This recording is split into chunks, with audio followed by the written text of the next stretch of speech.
Qué tal amigos de toda la República Mexicana? Le mandamos un saludo desde acá, desde la capital. Saludos en los controles para Roberto Gómez, en la producción Hugo Jiménez. Yo soy su amigo y servidor Martín Aparicio y pues bueno, ya nos encontramos en su programa Universo Consciente. Pues hoy va a ser un día muy interesante para las cuestiones del universo, del cosmos. Cuestiones muy interesantes con relación, bueno, a el universo que nos rodea. Y pues bueno, para eso nos acompaña hoy aquí en el programa, vía telefónica, el doctor Vladimir Ávila Reed. Él es profesor e investigador en el Instituto de Astronomía de la Universidad Autónoma de México, bueno, en la UNAM. Entonces, pues está con nosotros vía telefónica y vamos platicando algunos temas verdaderamente interesantes que seguramente a muchos de ustedes les gustan. Vladimir, ¿cómo estás? Muy bien, muy buenas noches, Martín. Un placer saludarte y saludar a todos los radioescuchas que tienen este interés, esta motivación por interesarse siempre por algo que va más allá. Exactamente, y qué bueno porque es importante, ¿no? Como que ayuda a aliviar, tiene una finalidad todo esto de aprender un conocimiento serio, de buena divulgación científica, que además amablemente nos apoyas siempre con esto. Tú también, una persona que tiene el enorme interés de la divulgación científica, y eso hay que aprovecharlo, pero con todo. Entonces, qué bueno que estás aquí con nosotros. No, al contrario, ¿no? Creo que es parte de nuestro deber como investigadores, como científicos, el intentar comunicar, transmitir todo aquello que hace la ciencia, a veces cosas bastante complejas, no fáciles de entender, porque, bueno, se requiere para eso estar en esto, ¿no? Se requiere mucho estudio, etcétera, pero la idea es justamente tratar de penetrar un poco más hacia la sociedad y compartir con todos los enormes avances que se van dando en la ciencia, en el caso particular mío, la astronomía. Perfecto, muy bien. Pues Vladimir, platícanos, ¿qué hay, qué novedades? Estuvimos un buen rato al aire en otra estación, hoy vamos arrancando de nuevo. ¿Qué ha sucedido en este tiempo? ¿Cómo va la ciencia? ¿Qué avances hay? Bueno, hay siempre mucho que platicar. Quizás podemos platicar esta noche sobre algo que se está dando durante todo este año, justamente con relación a la astronomía. Y seguramente, como saben ustedes, este año 2009 ha sido declarado por la Organización de las Naciones Unidas como el Año Internacional de la Astronomía. Es decir, no es poca cosa de que la organización más importante a nivel mundial decida dedicar todo un año para celebrar a algo, en este caso a la ciencia llamada astronomía. Entonces, la idea es por qué, ¿no? ¿Qué de especial tiene? ¿Por qué? ¿Qué se pretende? ¿Qué se está celebrando? ¿Qué se recuerda? En este año 2009, así declarado como el año de la astronomía por la ONU, no solamente la ONU, sino también por la UNESCO y algunas otras organizaciones internacionales. Entonces, si les parece, no sé, entre las muchas actividades que estamos organizando, que estamos haciendo aquí en México, los astrónomos, estamos sacando algunas cápsulas cortas de radio donde se tratan diferentes temas de una manera muy amena, muy rápida. Y si quieres, pues puedo compartir algunas de ellas con ustedes ahora y las vamos comentando. De hecho, me gustaría, si es posible, que pongan la primera cápsula, que es justamente sobre la astronomía, qué es la astronomía y por qué la estamos celebrando este año. ¿Cómo no? Me parece bien. Vamos a escucharla y ahorita la comentamos. Perfecto. Vamos a escucharla.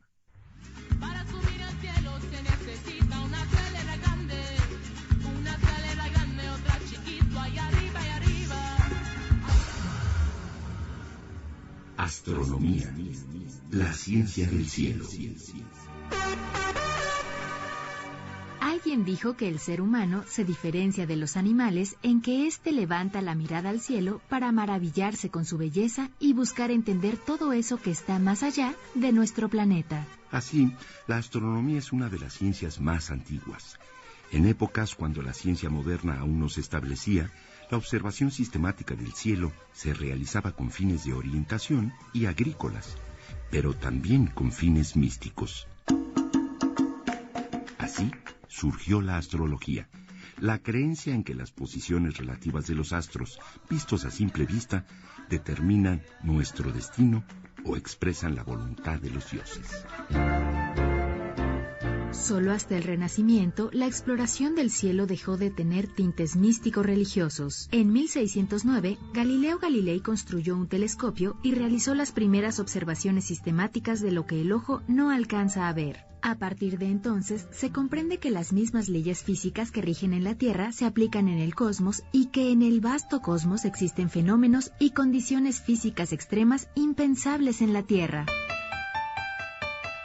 El estudio de los cuerpos y fenómenos cósmicos permitió entonces profundizar en el entendimiento más íntimo de la naturaleza y de sus procesos evolutivos. Este entendimiento fue y es el motor principal del progreso de las sociedades modernas, tanto a nivel ideológico, cultural como tecnológico. Para reconocer el rol que ha jugado la astronomía, este año 2009 ha sido declarado por la ONU como el Año Internacional de la Astronomía, justo a 400 años de la primera observación del cielo con telescopio. El mundo entero celebrará y disfrutará de los increíbles avances de esta ciencia. Una de las actividades será la entrega de una cápsula de radio diaria sobre la astronomía que usted podrá escuchar en esta y otras estaciones. ¿Qué son el Sol y las estrellas? ¿Cómo se formaron los planetas y cuánto tiempo existirán? ¿Qué son los agujeros negros? ¿De dónde vienen? ¿Hay otros sistemas planetarios? ¿Cómo evoluciona el universo? ¿Tuvo un origen o siempre existió? ¿Qué son las galaxias? ¿Desde cuándo existen?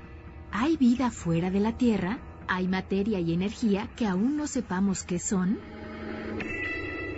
Estos y muchos otros temas son estudiados por los astrónomos de México y del mundo, y usted se enterará de ellos escuchándonos cada día. Colaboración Vladimir Ávila Riz, del Instituto de Astronomía de la UNAM. 2009, Año Internacional de la Astronomía. Producción Universidad Nacional Autónoma de México. Interesante. Muy bien, pues entonces, como se dice en esta cápsula, estamos celebrando justamente este año 400 años después de haber sido construido el primer telescopio con fines astronómicos.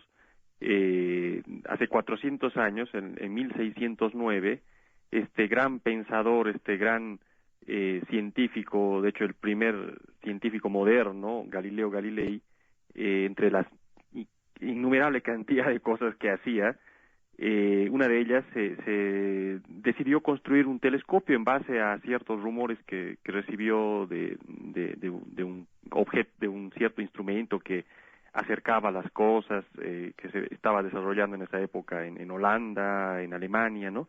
Él mismo decidió hacerlo con sus propias manos, un tipo muy inteligente, entonces con un juego de lentes, con un catalejo donde los puso, etcétera, logró crear un telescopio que, fíjense, en ese momento era algo ridículo. Cualquier niño al día de hoy puede tener en sus manos un catalejo que te amplía 6 veces, ¿no? Él llegó a construir uno que ampliaba hasta 30 veces, ¿no? Que es menos que un buen largavistas. Pero con ese instrumento en sus manos, lo importante no solo fue el haberlo construido, ¿no? Sino el haber entendido para qué y qué es y cómo sacarle provecho a ese instrumento. Observando el cielo, él quería justamente ver qué había en el cielo aparte de lo que se ve a simple vista. Y entonces básicamente en ese año, 1609, se puede decir que nace la astronomía moderna, la ciencia que estudia todo aquello que está más allá de la Tierra, que estudia los procesos físicos de los cuerpos celestes, del medio que hay entre ellos, es decir, de los planetas, de las estrellas, de las galaxias y del universo como un todo. Y no solamente los estudia en un sentido descriptivo, no nada más de saber qué hay, sino también de tratar de entender todo eso que está más allá de nuestro planeta, y tratar también de reconstruir en base a ese entendimiento de cómo funcionan todos los objetos cósmicos y su medio, reconstruir cómo evolucionan estos objetos, porque ese es otro concepto clave en la astronomía, el concepto de evolución. Y curiosamente, no sé si saben, también este año se celebra el 150 aniversario de Darwin, justamente de la teoría de la evolución de Darwin. Entonces, algunos siglos después, Darwin, otro gran pensador, pues estudiando a los seres vivos, pues plantea esa gran teoría de la evolución de las especies, ¿no? Que las especies pues se van transformando de acuerdo a una serie de leyes biológicas, científicas, más o menos entendidas, no diría que bien, pero y bueno, entonces eso también es un cambio de paradigma total a la mentalidad imperante, ¿no? En las sociedades, de que el ser humano pues pueda provenir de la evolución de otras especies más primitivas y que en general en la naturaleza pues hay una constante transformación, digamos así, de las especies. Entonces ese concepto de evolución luego se propaga a todos los quehaceres de la ciencia, ¿no? Y al día de hoy hablamos de la evolución de las estrellas, hablamos de la evolución de los planetas, la evolución de incluso de sistemas gigantescos que son estos conglomerados de cientos de millones de estrellas llamados galaxias, ¿no? Nosotros vivimos en una galaxia que se llama la Vía Láctea y que no siempre fue como es al día de hoy, no siempre fue ese conjunto ordenadito de 200.000 millones de soles girando alrededor de un centro, sino que en épocas pasadas era algo más muy diferente a lo que es el día de hoy. Y no solo las galaxias evolucionan, sino también evoluciona el universo como un todo. Como un todo. Y es otro gran cambio de paradigma traumante, diría, prácticamente para las sociedades, el hecho de, para empezar, considerar que el universo es un objeto estudiable, es un objeto físico. No es nada más, el universo deja de, eso ya más cercanamente, ¿no? Hace un siglo más o menos con Einstein, con el famoso Albert Einstein, él es el primero que se atreve de una manera categórica a considerar al universo como un sistema físico que se rige por leyes físicas expresadas a través de las matemáticas y que por ende se puede estudiar, uno puede darse cuenta de, por ejemplo, que cómo fue en el pasado y cómo va a ser en el futuro. Entonces, bueno, 400 años, ¿no? 400 años desde que, pongámonos un poco en contexto, cómo eran las cosas hace 400 años. Eso sería interesante para entender a aquella gente, ¿no? Y cómo estudiaba.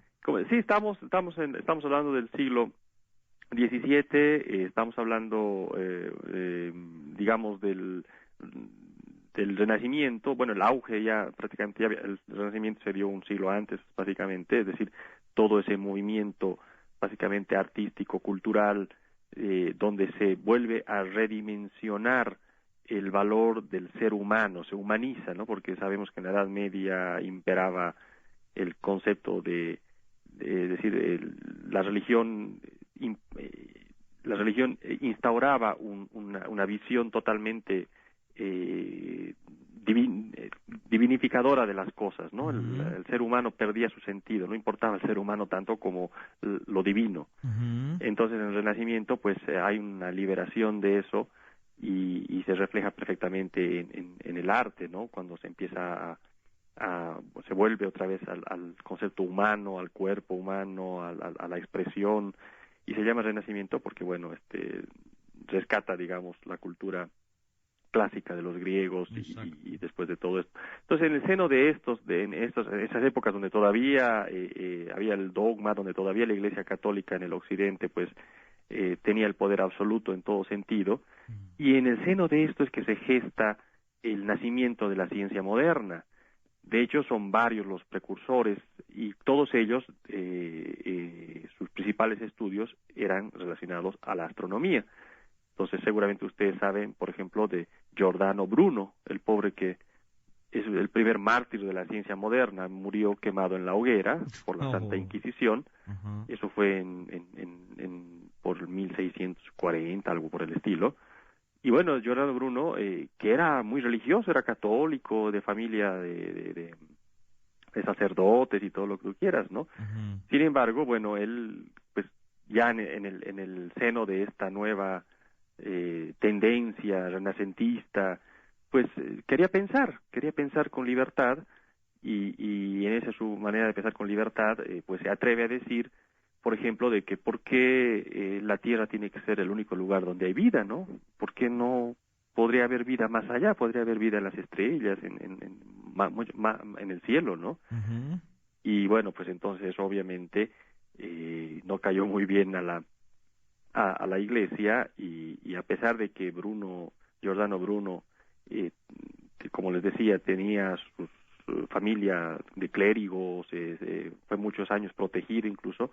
Sin embargo, a pesar de todo, fue tan mal tomada su osadía, ¿no? De libre pensador, De atreverse a decir algo en contra de atreverse a decir algo en contra de las Sagradas Escrituras, pero además paradigma. Exactamente. Entonces, al final nada le valió, ni su propia fe, ni su propia ni su familia de clérigos y todo esto, y al final lo quemaron en la hoguera en el año 1600. Y así pues es el primer mártir, digamos, de la ciencia moderna. Pero claro, todos los estudios que él hizo, la obra que publicó, él observaba apasionadamente el cielo, así que él dejó escritos las posiciones de muchos planetas durante muchos años, de algunos eclipses y todo esto. Pues todo esto lo empezaron a heredar sus contemporáneos. ¿Quiénes eran sus contemporáneos? Pues Copérnico, nada menos que el Galileo, un poquito después, y luego Kepler, ¿no? Todos gigantes, pensadores, científicos, humanistas, es decir, realmente gente de una visión que tenía que surgir en esa época, o realmente la humanidad, por lo menos en el occidente, no sé en qué terminaba, ¿no? Y bueno, entonces, por ejemplo, Copérnico, ¿no? Otro, también él mismo era clérigo, y bueno, a Copérnico se lo conoce por ser el que afirmó, después de varios siglos de imperar esa idea de que la Tierra no es el centro del universo. Porque como ustedes saben, desde Aristóteles, desde la época de los griegos, prevalecía, y la Iglesia luego lo adoptó como suyo porque estaba de acuerdo según esto con la Biblia, etcétera, que el centro del universo era la Tierra, y que entonces el Sol y los planetas y todo giraba en torno a la Tierra. Entonces Copérnico, usando observaciones propias, así como las de Giordano Bruno y de otros contemporáneos, pues empieza a darse cuenta de que no puede ser la cosa así, ¿no? De que la Tierra no es el centro, y él propone de que más bien la Tierra está girando en torno al Sol. Y vaya atrevimiento, ¿no? Entonces de inmediato le cayó la Inquisición, y intentaron obligarlo a que se retracte. Afortunadamente él también, como era muy creyente y tenía protección de clérigos, incluso del Papa de ese momento, el Papa Pablo III.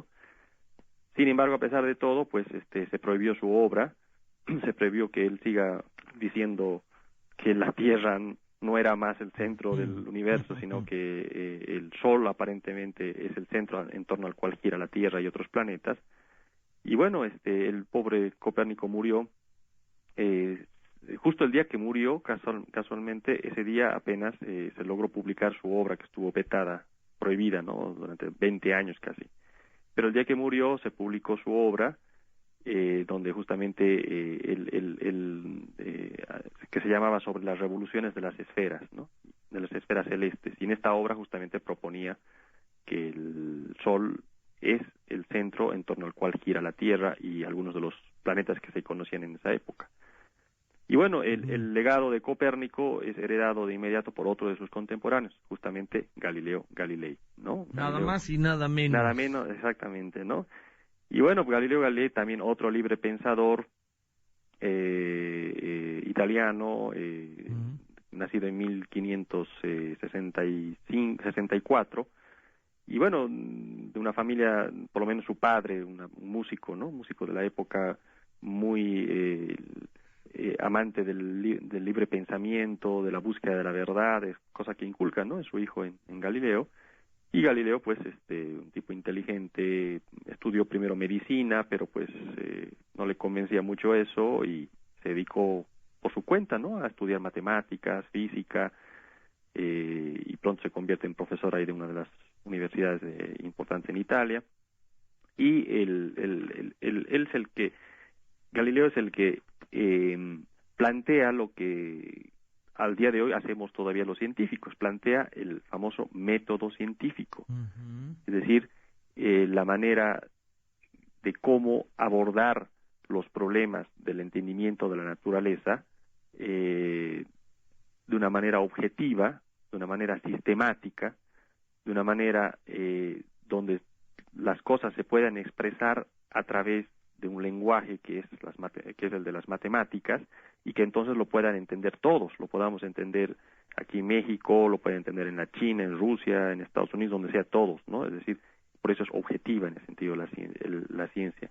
Entonces Galileo pues plantea el método científico y él mismo sigue ese método en todas sus actividades, ¿no? Él experimenta con muchas cosas, intenta crear leyes que expliquen, por ejemplo, la caída de los objetos. Él es el famoso que enuncia de que todos los objetos caen con igual velocidad hacia la superficie de la Tierra, independientemente de qué están hechos, de qué color tengan, o independientemente incluso de su masa, ¿no? Cosa que no es muy intuitiva para la experiencia cotidiana. Uno típicamente ve que una hoja de papel cae más lento que una llave, ¿no?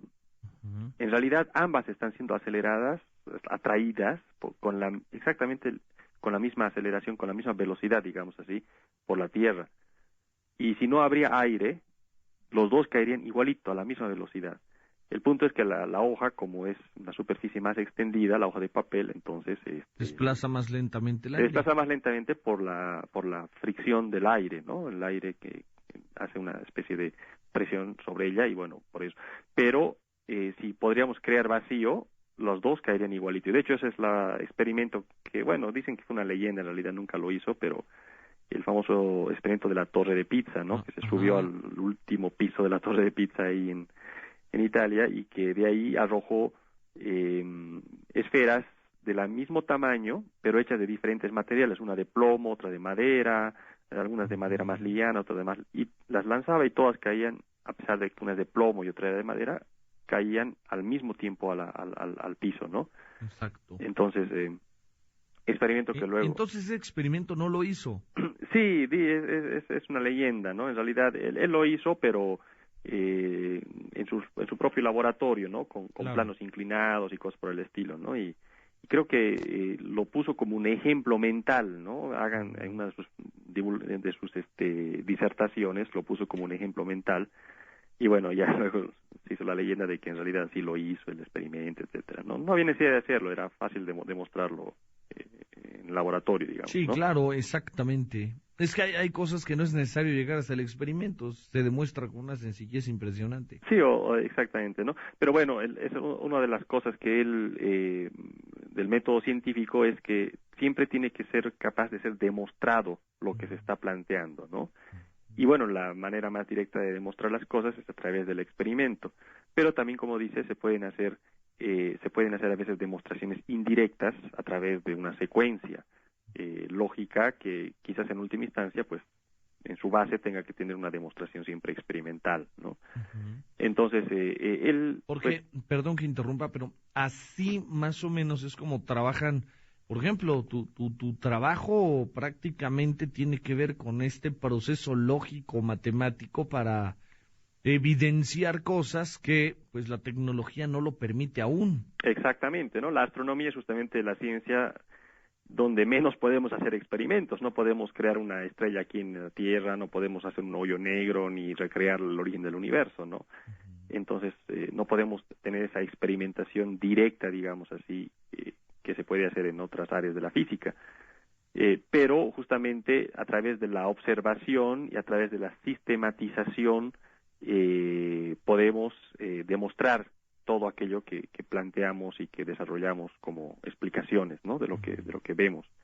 Ahí las matemáticas ayudan muchísimo. Ayudan muchísimo. De hecho, las matemáticas ayudan en todo. Como decía Galileo Galilei, las matemáticas son el lenguaje en el cual se expresa la naturaleza.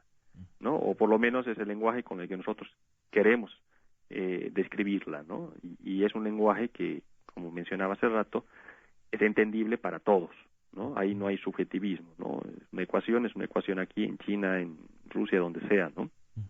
Entonces, bueno, Galileo entonces, entre otras cosas, como mencionaba, también era un apasionado de observar el cielo y bueno, decidió prolongar la capacidad de la vista usando un instrumento, una herramienta, ¿no? Como lo hacen muy comúnmente los científicos al día de hoy, porque nuestros sentidos son en realidad poco sensibles, ¿no? En todo sentido, ¿no? Las escalas, los fenómenos naturales se dan en rangos mucho más prácticamente imperceptibles a nuestros sentidos, y por eso es necesario usar herramientas, y es lo que hace Galileo, pues usa las herramientas, en este caso, para observar el cosmos, para observar los astros, construye el telescopio, y en 1609 hace su primera versión, y de inmediato la apunta para ver el cielo, ¿no? ¿Y qué tal si escuchamos la segunda cápsula, que es justamente sobre estas aportaciones que hace Galileo Galilei en el año 1609? Viene, vamos a escucharla de una vez. Para subir al cielo se necesita una escalera grande, otra chiquito, ahí arriba, Galileo, una nueva forma de ver el cosmos.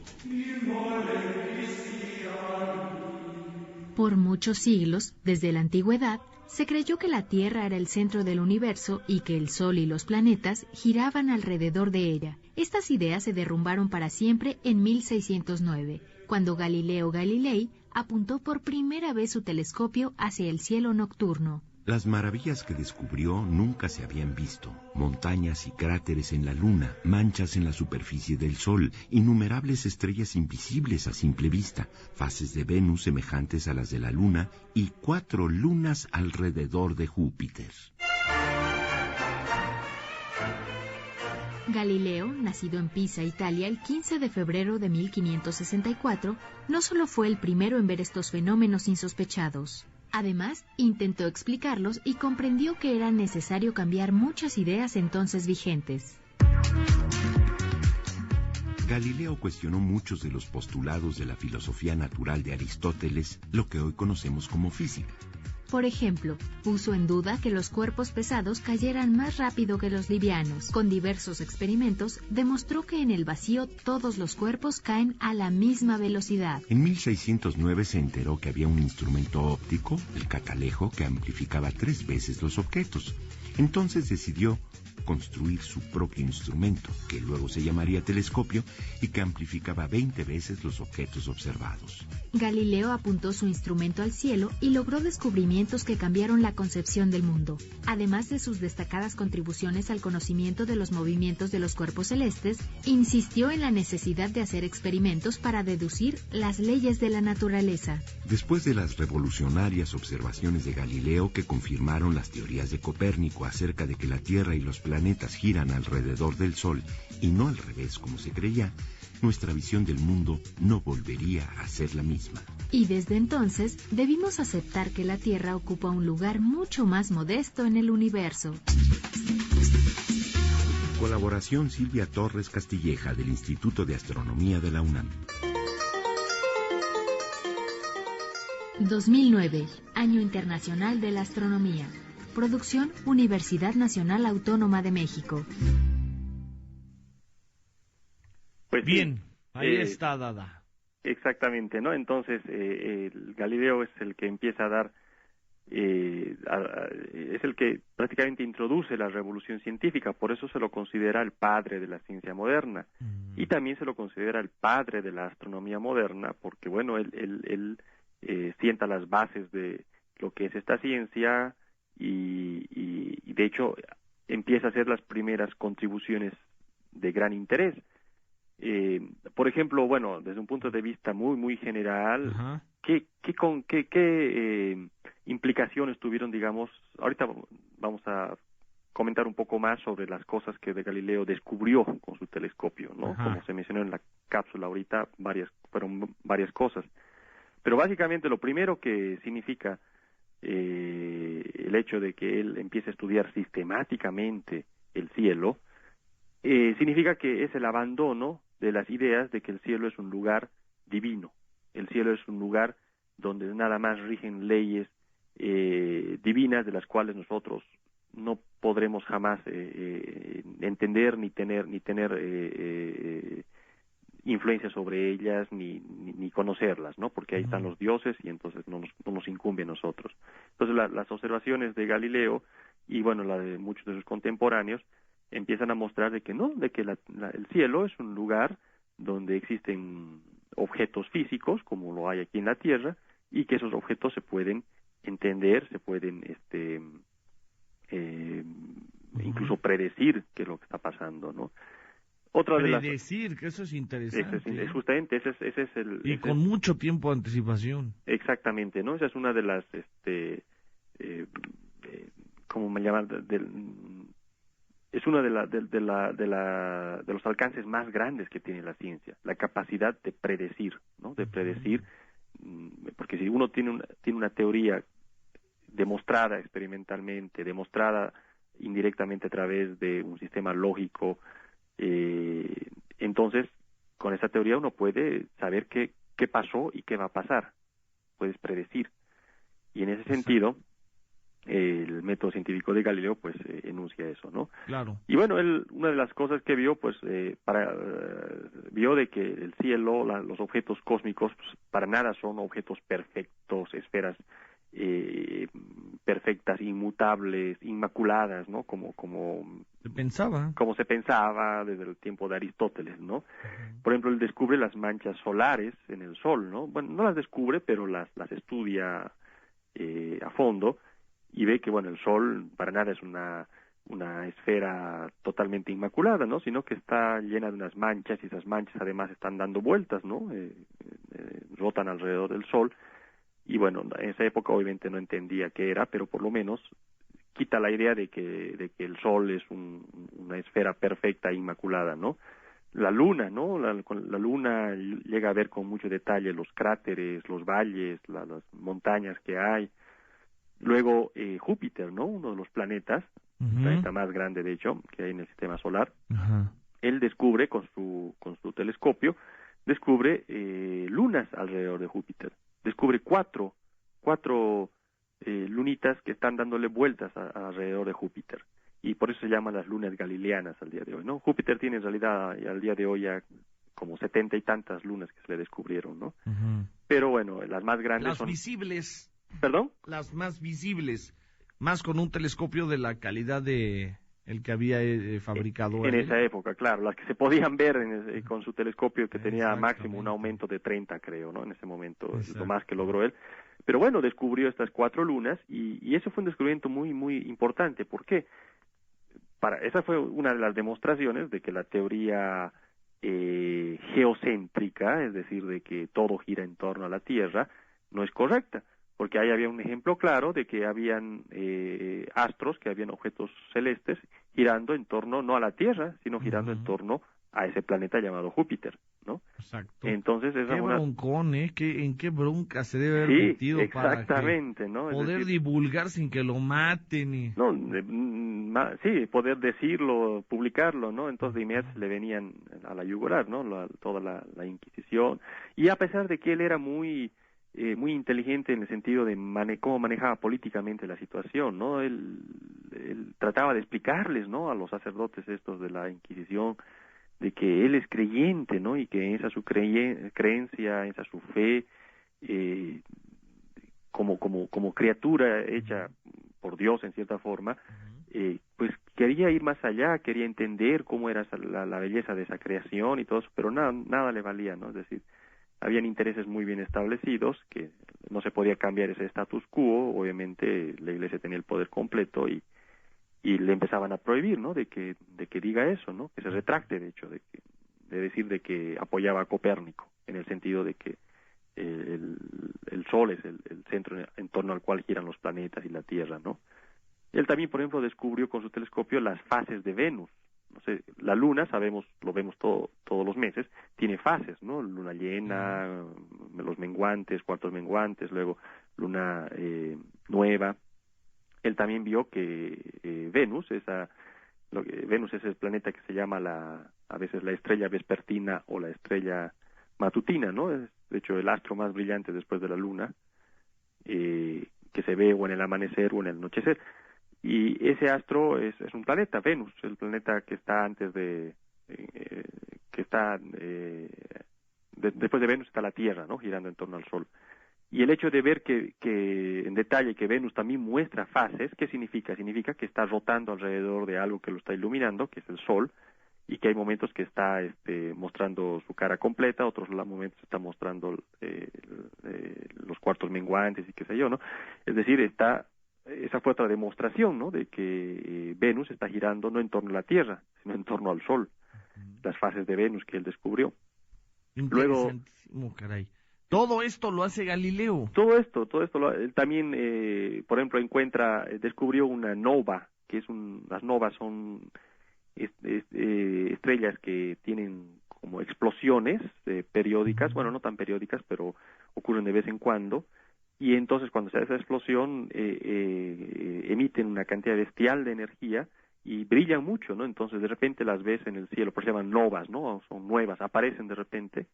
Pues él descubrió una de estas novas, la estudió con mucho detenimiento. De hecho, él interpretó a la nova como la formación de una nueva estrella. Él dijo, aquí estoy descubriendo cómo se está gestando una nueva estrella, ¿no? En realidad esa interpretación es... Oye, entonces llegó lejísimo. Pues llegó lejísimo, ¿no? Entonces, no solamente, para empezar, se dio cuenta de que el cosmos para nada son esferas perfectas, inmutables, inmaculadas, ¿no? Es muy complejo el cosmos, ¿no? Planetas, lunas que giran en torno a planetas, estructuras complejas. Se dio cuenta de que no es inmutable, de que así de repente pueden aparecer objetos como las novas. Se dio cuenta de muchas cosas, ¿no? Que fueron el inicio, los que dispararon, digamos, la curiosidad para tratar de penetrar más en los secretos del cosmos y para tratar de entenderlos, ¿no? Entonces, todas estas cosas pues las hizo Galileo. Él culminó, de hecho, la revolución iniciada por Copérnico. Es decir, ya después de las demostraciones tan contundentes de Galileo, pues no había vuelta de hoja, ¿no? La Tierra no es el centro del universo, ¿no? Claro, y así lo enseñó, y entonces... Y así le enseñó, y eso le costó, gracias a su habilidad política, no lo mandaron a la hoguera, pero lo recluyeron a prisión domiciliaria, ¿no? No podía salir de Fueron 5 años, ¿no?, que estuvo ahí. No, los últimos 10 o 12 años de su vida, pues estuvo recluido en su casa ahí cerca de Florencia.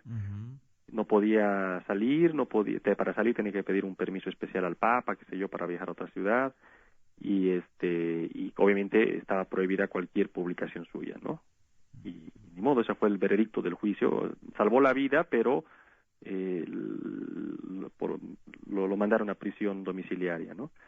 Pero bueno, pues, la mecha que dejó encendida ya era imposible de apagar, ¿no? A partir de ese momento se dispara de una manera efervescente la ciencia, ¿no? Luego viene Kepler, viene Newton, el gran Newton, que básicamente sistematiza todo ese conjunto de observaciones, de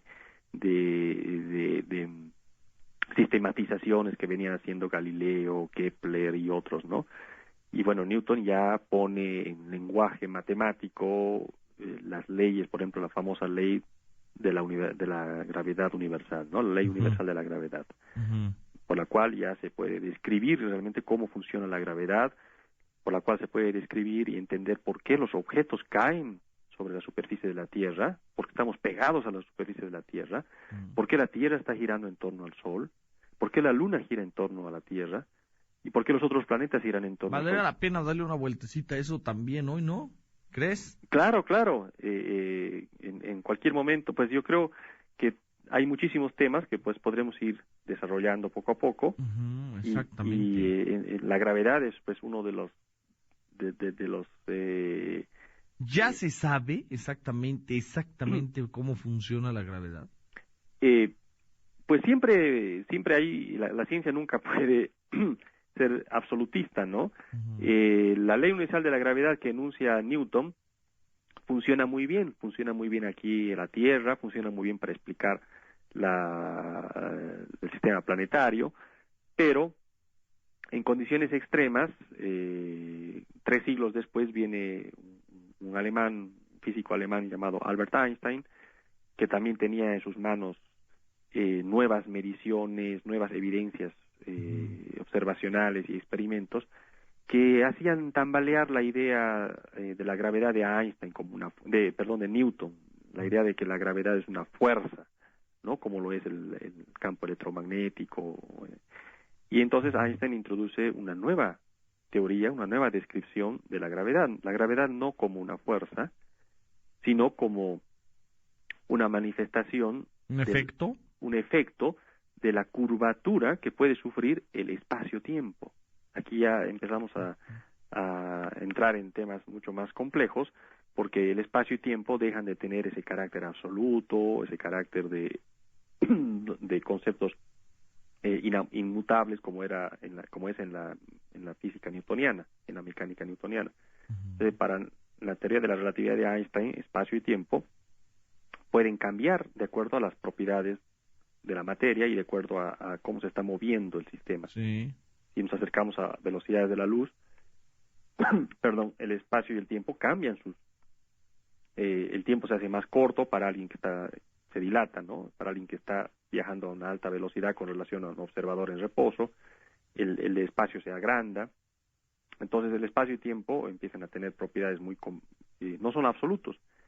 Y la gravedad es la manifestación de cómo se curva ese espacio-tiempo por la concentración de masa que hay. Entonces, esa es otra gran revolución que viene 3 siglos después, ¿no? Órale, en principios del siglo pasado. Y bueno, al día de hoy hay evidencias, a través de la astronomía, que muestran que incluso la teoría esta de la gravedad de Einstein puede no estar describiendo bien ciertas cosas que vemos los astrónomos.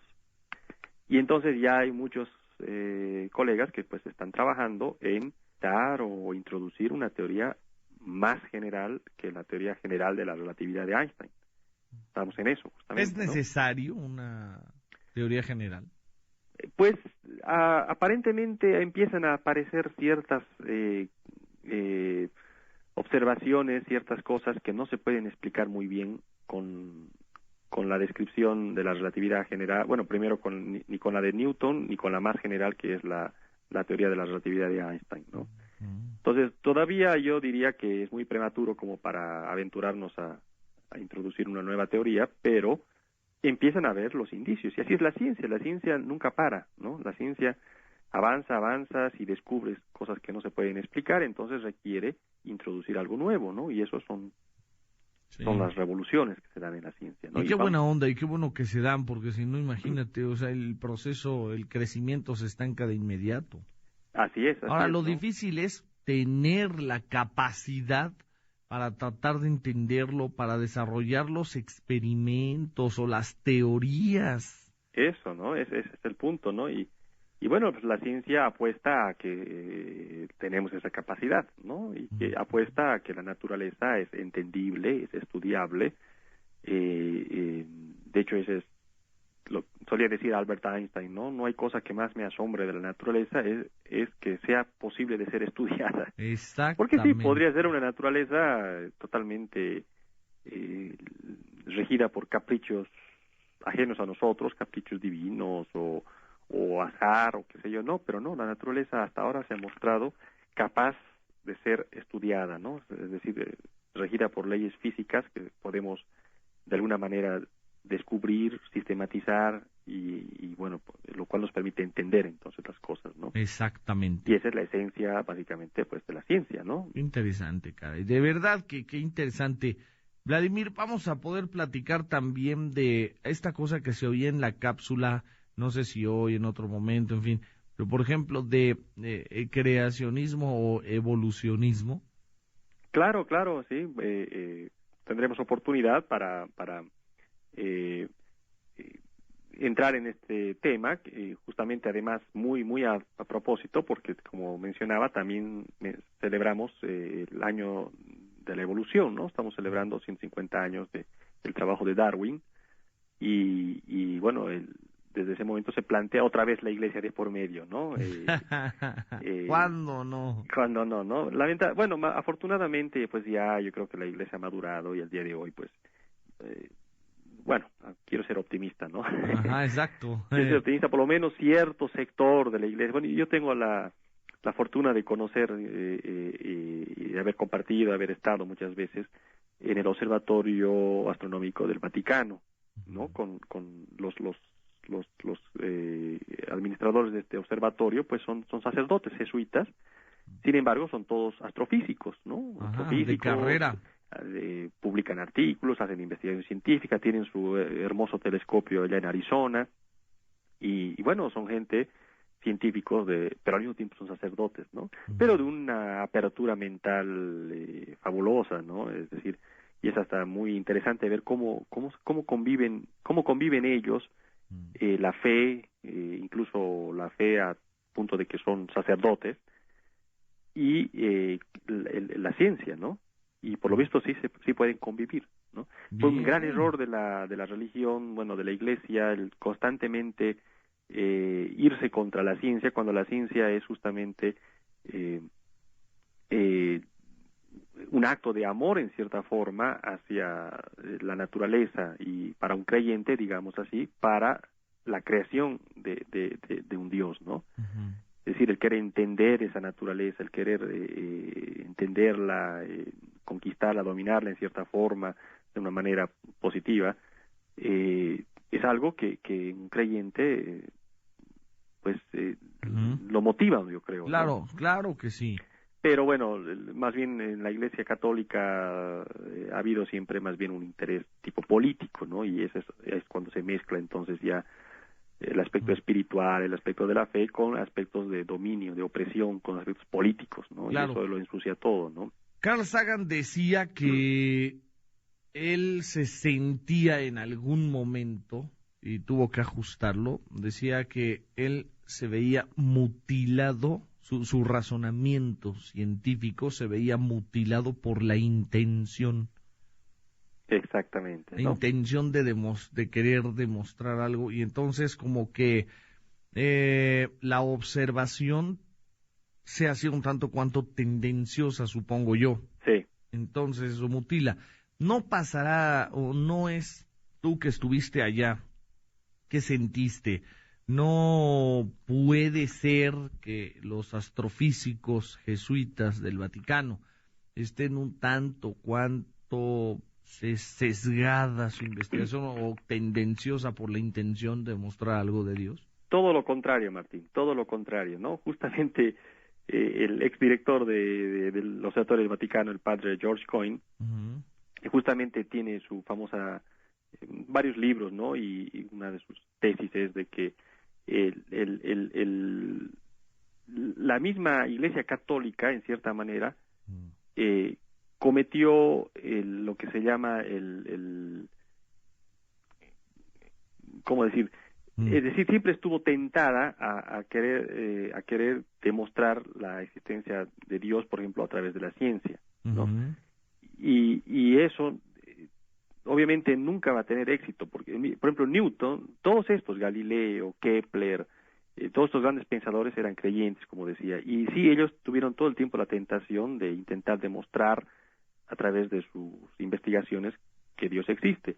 Newton lo intentó hacer con la teoría de la gravedad, como la gravedad es atractiva, ¿no? Siempre atrae, y él pensó, bueno, si en el universo hay masa, la masa produce gravedad, la gravedad siempre va a tender a atraer, y entonces, ¿qué pasaría en el universo? Todo tendría que estar comprimiéndose, todo tendría que estar colapsándose hacia un punto. Lo del Big Crunch. Ajá, y entonces, bueno, pero eso no está pasando, o ¿por qué no pasa? Entonces, tuvo la tentación de decir, pues Dios, es la acción divina la que está evitando eso, ¿no? Pero luego viene Einstein unos siglos después y crea una teoría más general que la de Newton, como entendiendo la gravedad como una fuerza, donde ya no es necesario, no existe ya este problema de que se pueda estar el universo colapsando en un punto, ¿no? Entonces, ¿qué? ¿Eso significa que murió Dios? Para el creyente significa que entonces ya, como no podemos demostrarlo, entonces ya no existe. Entonces, la idea de estos sacerdotes del Vaticano que mencionaba, ¿no? Del astrofísicos, es que no, que la ciencia, es decir, la fe es algo que no tiene que ser demostrado en cierta forma, ¿no? La fe es un acto de amor, el amor uno no se demuestra, ¿no? Uno lo siente. Y bueno, en ese sentido también... De hecho, así se dice, va en contra de la demostración científica. Sí. Que se cree y punto, y no se necesita mayor nada. Exactamente, ¿no? Pero es una creencia basada en el amor, ¿no? Es una creencia no fanática, no... Justamente es una creencia en un Dios, en el sentido de alguien a quien tú le das todo tu amor y en quien depositas, ¿no? Todo eso que nos mantiene como especie humana, en cierta forma, ¿no? Entonces ellos dicen, no,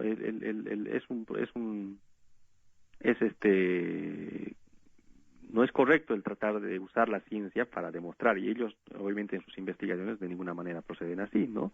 Ellos simplemente están haciendo investigación como nosotros y maravillando, desde el punto de vista de ellos se maravillan, ¿no? De todo lo que descubren, de todo lo que entendemos del universo, ¿no? Lo ven así como una manera de maravillarse de todo eso que es la naturaleza, ¿no? Pero no están tratando de forzarla para demostrar algo que como ellos mismos dicen, pues no tienen por qué demostrarlo, ¿no? Ellos lo sienten y ya.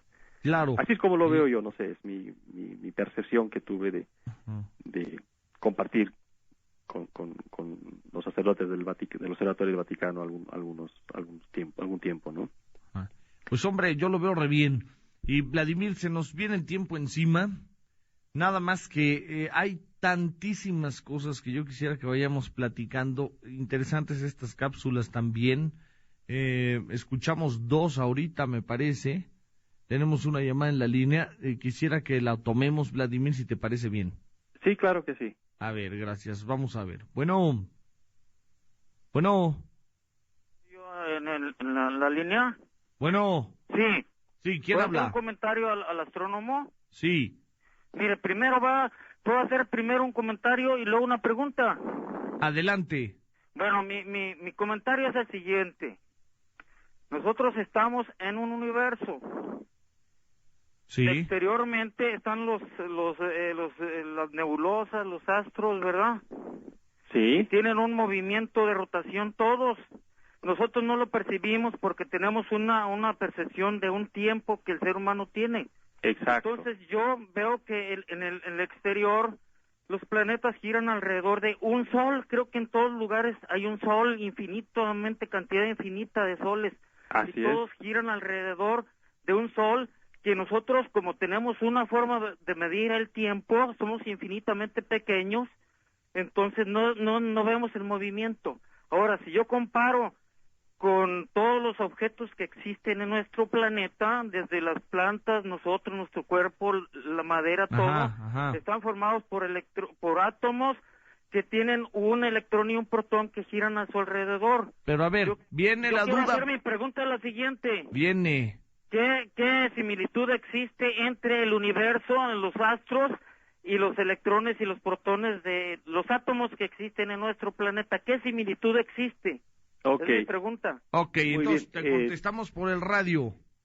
Sí. Bueno. Gracias. Sí. Gracias. Muchas gracias por la pregunta. Muy acertados los comentarios, en el sentido de que las escalas, los temporales en las cuales se dan los procesos cósmicos son escalas, pero muchísimo más grandes que la vida típica, por ejemplo, de un ser humano. Entonces muchas cosas no las podemos percibir en lo que dura nuestra vida incluso, claro. ¿no? Sin embargo, pues la astronomía o la física, la ciencia en general, busca extrapolar, ¿no? Busca, nosotros, por ejemplo, yo particularmente hago modelos de la formación y la evolución de galaxias. Es decir, esos procesos, la formación y la evolución de las galaxias toma tiempos del orden de 12,000 millones de años. 12,000 millones de años. Aquí en la supercomputadora pues lo simulamos en base a la física y todo lo que conocemos en cuestión de algunos días, ¿no? Entonces, en realidad sí, los procesos que hay en el cosmos tienen escalas de tiempo y obviamente de tamaño muy distintas a las nuestras, ¿no? Y bueno, en realidad lo mismo pasa con el micromundo. Ajá. Como mencionaba el radioescucha que hizo el comentario, podemos irnos hacia el micromundo, hacia el mundo de los átomos, el mundo subatómico, pues ahí también son escalas de tiempo y obviamente de tamaños totalmente imperceptibles para nosotros. Entonces, las leyes que rigen estas diferentes escalas siempre son leyes físicas que entendemos. Solamente que, por ejemplo, las leyes que rigen el mundo atómico, el hecho de por ejemplo, por qué los electrones están ligados a un núcleo y están girando en torno, etcétera, esas son leyes que se describen con lo que se llama la física cuántica. Ujú. Mientras que las leyes que rigen el movimiento, la rotación y el movimiento de los cuerpos a nivel astronómico en el cosmos, básicamente tienen que ver con la gravedad, ¿no? Y son leyes un poco diferentes a las que enuncia la física cuántica. Entonces, cada escala espacial y temporal en la naturaleza, pues, tiene, digamos así, leyes diferentes, ¿no?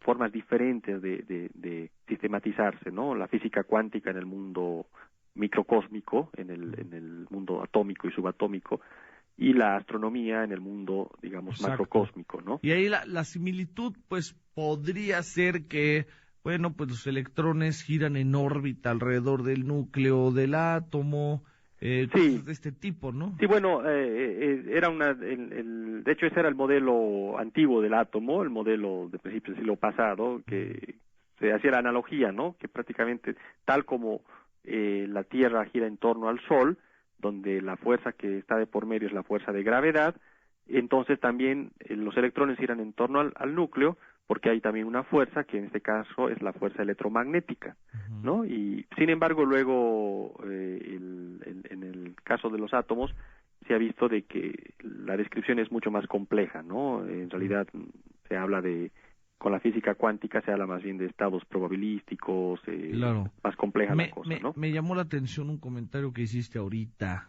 de que era un modelo viejo del siglo pasado. ¿Ha cambiado el modelo del átomo? Ah, claro, sí, bastante, ¿no? Bastante. Bueno, básicamente el cambio más sustancial pues ha sido el modelo, así se llamaba de hecho, ¿no? El modelo del planetario del átomo, ¿no? Porque era la analogía exacta a lo que pasa a nivel del sistema solar. Ese era el modelo, digamos, que imperó hasta el 1911, si no mal recuerdo, el modelo de Thomson, ¿no? Ah, exactamente. Rutherford Thomson. Ajá. Y luego de eso, pues empezó a avecinarse otra gran revolución en la ciencia con la física cuántica, ¿no? Una física muy rara, que es la que funciona a escala subatómica justamente, ¿no? Y donde las cosas se describen más bien por probabilidades. También podemos hablar algún momento de ella, ¿no? Porque es muy, muy interesante. Pero obviamente para poder predecir cómo se comportan los electrones en un átomo, tenemos que acudir a la física cuántica, a las leyes de la física cuántica. Y bueno, la física cuántica luego disparó todo el desarrollo de la electrónica, es decir, cualquier aparato electrónico que tengan ustedes ahorita a su disposición, está funcionando gracias a que en los años 20, 30 del siglo pasado, unos físicos locos, que los tildaban de locos, que qué hacían estudiando lo que no vemos, el micromundo, los átomos, etcétera. Gracias a esos estudios, pues, se ha llegado a entender cómo funcionan los átomos, las moléculas, y esa es la base, pues, de la electrónica moderna, ¿no? Porque había un modelo de un átomo, no sé si es más nuevo, estaba el de Thomson, ¿no? Pero luego Bohr El átomo de Bohr es el átomo, justamente, el modelo del átomo con leyes cuánticas, ¿no? Ajá. Ese es el átomo de Bohr, sí. Hasta que de ahí se modificó a un átomo actual que parece como una nubecita que rodea un núcleo. Bueno, el átomo de Bohr es la base, ¿no? Es decir, Exacto. el Bohr introduce las leyes cuánticas, de la física cuántica, para describir justamente la estructura del átomo, ¿no? Y bueno, es el trabajo. Claro, luego han habido una serie de perfeccionamientos, porque es mucho más complejo que simplemente una nube electrónica girando en torno a un núcleo, ¿no? En realidad esa nube tiene muchos niveles, hay muchas posibilidades de transiciones, y bueno, es mucho más complejo, pero la idea básica de las reglas por las cuales se puede describir el comportamiento, el funcionamiento, digamos así, de los átomos, la enuncia Bohr, ¿no? Con la física cuántica. Ok. Sí. Órale, qué Bueno, interesante. Es muy interesante ver que haya radioescuchas como el amigo que hizo el comentario, la pregunta, ¿no? Y sí, en realidad la naturaleza es un continuo, ¿no? Uno puede hablar de analogías muchas veces de lo que ocurre en un contexto o en otro, ¿no? En el micromundo, el macromundo, siempre hay analogías. Sí, siempre. Y esa es una de las maneras de hacer ciencia, justamente, es buscar analogías de lo que uno conoce, cómo lo puedo ahora usar eso que conozco para explicar algo que hasta ahora no lo conocía. Y al principio las analogías son muy buenas, luego uno empieza a darse cuenta ya cuando penetra más en fondo y empieza a descubrir nuevas cosas, que a lo mejor es necesario introducir ya entonces nuevas leyes para explicar las cosas nuevas que se descubren, ¿no? Pero las analogías funcionan muy bien al principio, ¿no? Y es algo que todo el tiempo hacemos nosotros los científicos, ¿no? Usar analogías para... Si no, ¿cómo divulgan? Sí, no solo para divulgar, sino también para en nuestra misma investigación, para poder tener, digamos, una primera aproximación a un problema donde todo es desconocido, ¿no? Por primera vez nos enfrentamos a esto, acaba de llegarnos el dato reciente, la observación de algo totalmente nuevo, y bueno, entonces, ¿cómo encaramos este problema? ¿No? Entonces uno empieza a hacer la analogía, bueno, si de lo que yo conozco, yo diría que esto se tendría que comportar más o menos así, ¿no? Y luego, entonces, con eso ya voy tratando de entender, y luego uno se da cuenta de que esa no es suficiente, hay que introducir nuevas cosas, nuevas ideas, y así va uno avanzando, ¿no? En el entendimiento de las cosas. Perfecto. Pues, Vladimir, se nos vino el tiempo encima. Señor, ahora que va a estar colaborando, que el próximo tema, a ver si podemos clavar algo del evolucionismo, el creacionismo, es decir, ¿el universo siempre ha estado ahí y solo evolucionó o ha sido creado, no?